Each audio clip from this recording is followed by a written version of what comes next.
All right. So last time you were to go through this online banking simulation in which you had opened a checking account and a savings account, and you were going to manage your money and just answer some questions as you went along. So I'm going to walk through this so you can kind of see how it should have went and see just kind of we can talk about some of the answers or responses that you might have come up with. All right. So we're going to get started here. It asks us what's your current balance in your checking account. So that's right here, 216.04. Is that more or less than you started with? If I view that account, all right, I open the account with 250, and we can see that there are 4 transactions there that have deducted money from my account. So it's obviously less than what I started. Yeah, number 2 asks you to pull your receipts out of your pockets from the last few weeks to compare to the account activity. We find 2 from Snack Shack and 1 from a sale at Cool Clothes. All right, so that would be the first 3 transactions, but there's this 4th transaction from Streamwave Videos that we don't have a receipt for. So are there items reflected in the account that you don't have receipts for? Yes, that's $6.99 purchase. What are 2 possible explanations that might explain this? So again, it's probably an online purchase. The fact that it's a streaming video, right? This circular icon usually means like it's recurring or repeating. So that would probably be the most obvious, is that it's just an online purchase that recurs and we can see that. All right. But that isn't always going to be the case, right? It could be that I don't have a receipt for a physical purchase just because I lost the receipt or I threw it away. Okay. That could be one instance of why I wouldn't have a receipt for that. Or more worrisome is that it could indicate, if there are transactions there that I don't recognize, it could indicate that there may be unauthorized purchases, that somebody has gained access to my account information and is making purchases from my account with my money.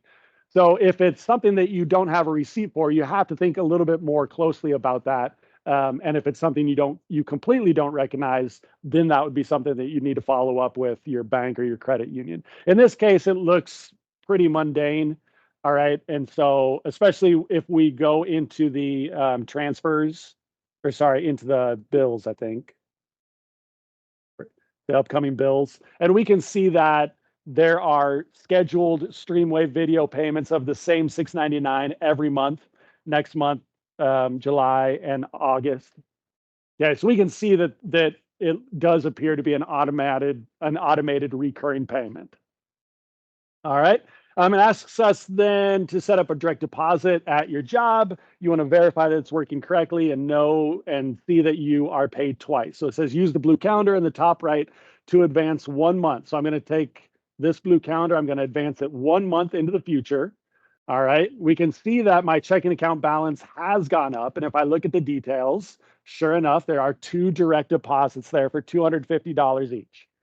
All right. So it does appear that the direct deposit is working correctly, right? I'm getting paid twice a month, and I can see based on the dates that I've got 1 payment toward the end of the previous month and a 2nd payment at the beginning of this current month, right? And so that makes sense for that semi-monthly payment plan that we talked about last unit or 2 units ago. This is what we would expect. All right. And so in terms of what days did you get paid, right? It's going to be slightly different depending on the day that you start this activity. But in general, they should be about 14 days or 15 days apart, roughly about 2 weeks. Okay. And then ask, what's your balance now? Again, that's 639.05. And we can see that here from the home tab or in the details. All right, part 2, looking at savings now. If we switch over and look at our savings account, we can see that we also opened that account with $250, but we're down to $230 because we had an ATM withdrawal. So we took out $20, and we can see that our balance then has been deducted by that much. So we're now currently at $230.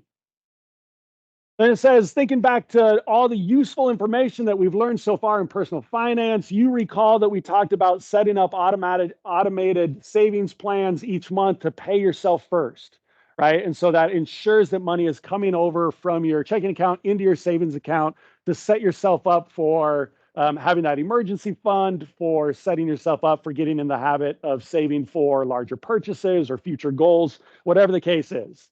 All right. And so it asks how can you do this? How can you make sure that you're paying yourself first? So obviously we're using an online banking simulator. So the easiest thing that we could do is set up automated transfers from checking to savings to occur either once a month because most budgets are monthly, maybe because we get paid twice a month. Maybe we want to take a little bit from every paycheck. And so we would set up 2 transfers, one from each paycheck, right? If we didn't want to do that, we could set up, reminders in our phone or on an online calendar or something to remind ourselves to do that.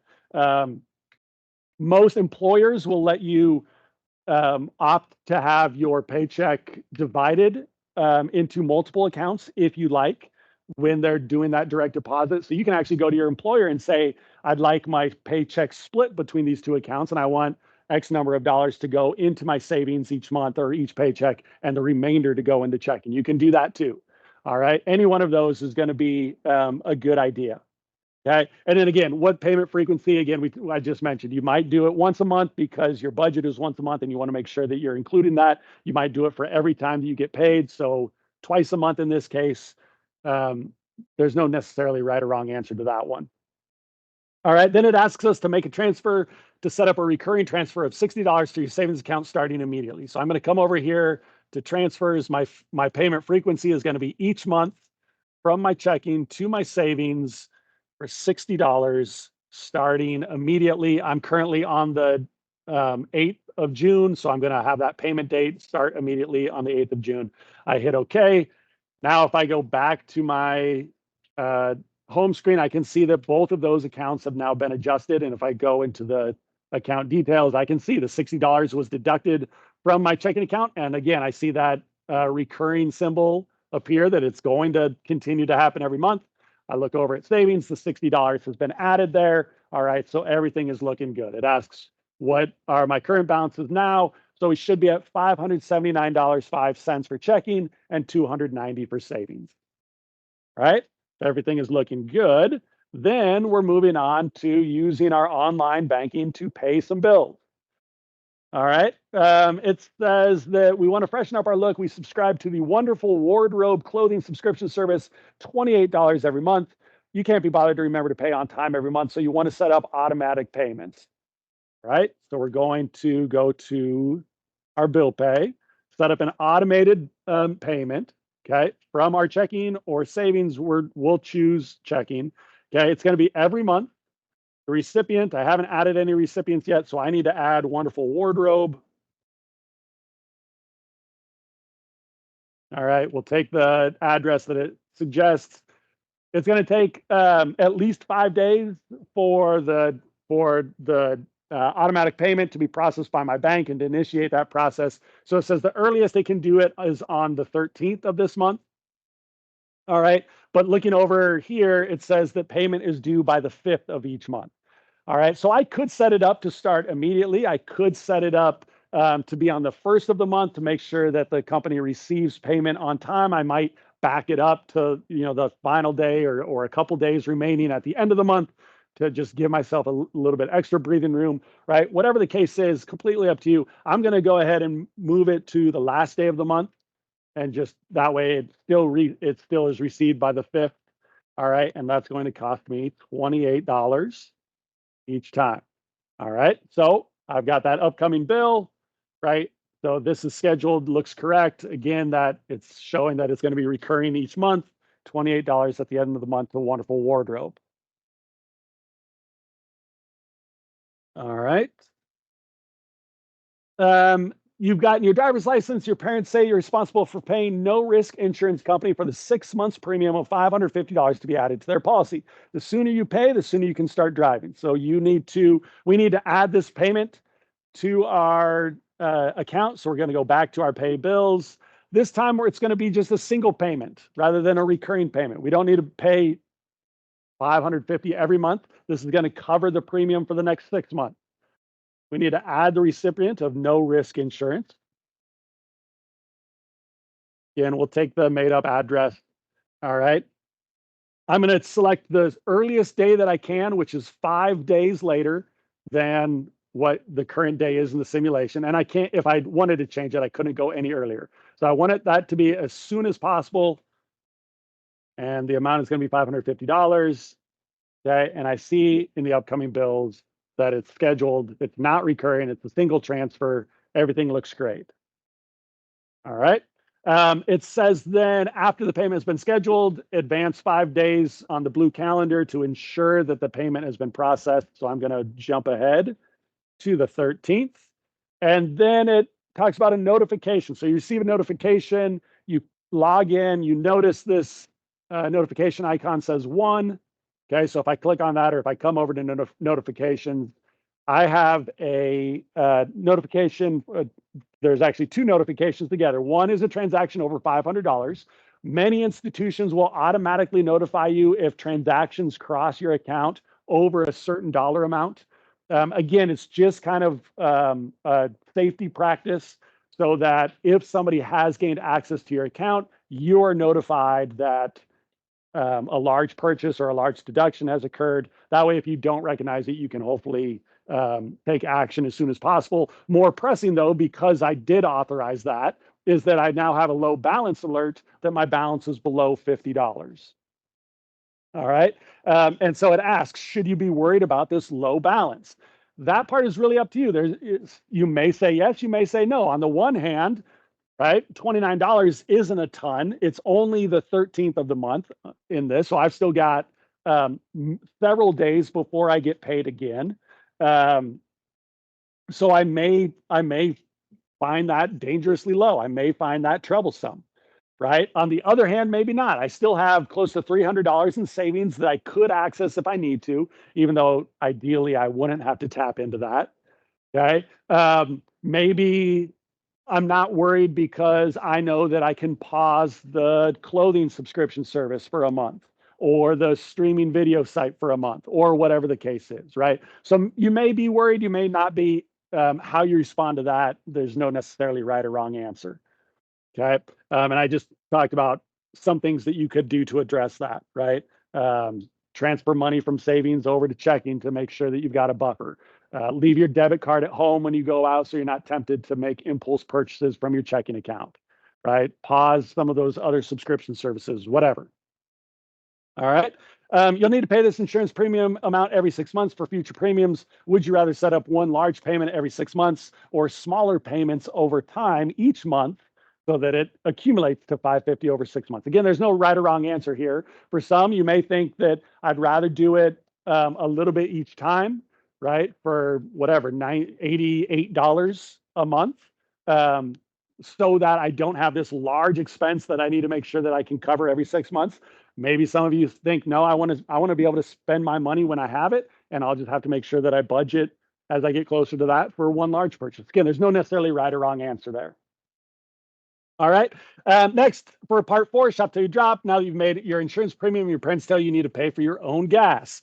Navigate to the shopping page and fill up. So again, in a real online interface, right, there's not going to allow you to shop from your online banking. So this would be trying to simulate the fact that you would go out with your debit card or with your checkbook and actually make these purchases. Since we can't do that in that simulation, it's just wrapped up and rolled into this tab. So we go out, we fill up our gas tank. All right. With fill 66 for $45. Yes, I want to make that purchase. Oh boy, I have some more notifications up here. So I had those earlier notifications. Now I have the notification of a low balance alert. Your account has gone negative. All right. So if I go over to my homepage or my checking account detail, I see that my current balance is now negative $50.95. So the gas, the $45 gas put me at about $16, almost $16 negative. But then I was assessed an overdraft fee of $35, putting me down to almost $51 negative. That's not good.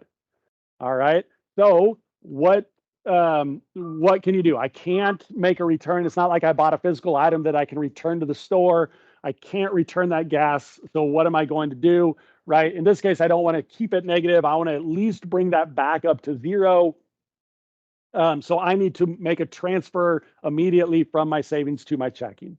Now, one of the nice things about the way that bank accounts the accounting measures for bank accounts is that any deposit or any credit to your account needs to be factored in and calculated before any withdrawal or debit for that day. So looking right now, I'm negative $51, and that's kind of a real-time look, but I can still put money into my account today, and it'll retroactively essentially calculate that deposit before it calculates any withdrawal.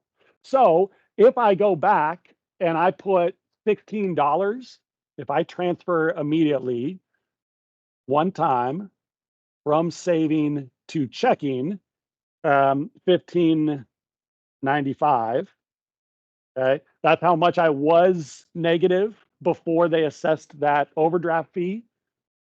Okay, if I do that immediately and I go back, okay, notice that they then process that transfer before the payment. So the accounting steps, they need to count that deposit before those payments.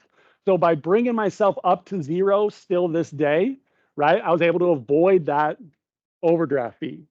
So by moving $16 roughly over into my checking account, I actually was able to save $35 by avoiding that overdraft. So that's pretty nice. So hopefully you moved some money over. You needed to move at least $15.95 over to bring your checking account up to zero. Though I'm guessing many of you probably transferred more. Maybe you moved $60 over just in case that overdraft fee wasn't waived. Okay. So at most, or at the very least, you should bring this up to zero. And so the most you would have in savings is $274.05. If you moved more from savings to checking, obviously your checking would be a little bit higher and your savings would be a little bit lower. All right. And then it asks you to go through some more purchases and set those up. Obviously, there's no right or wrong answer in terms of what purchases you chose.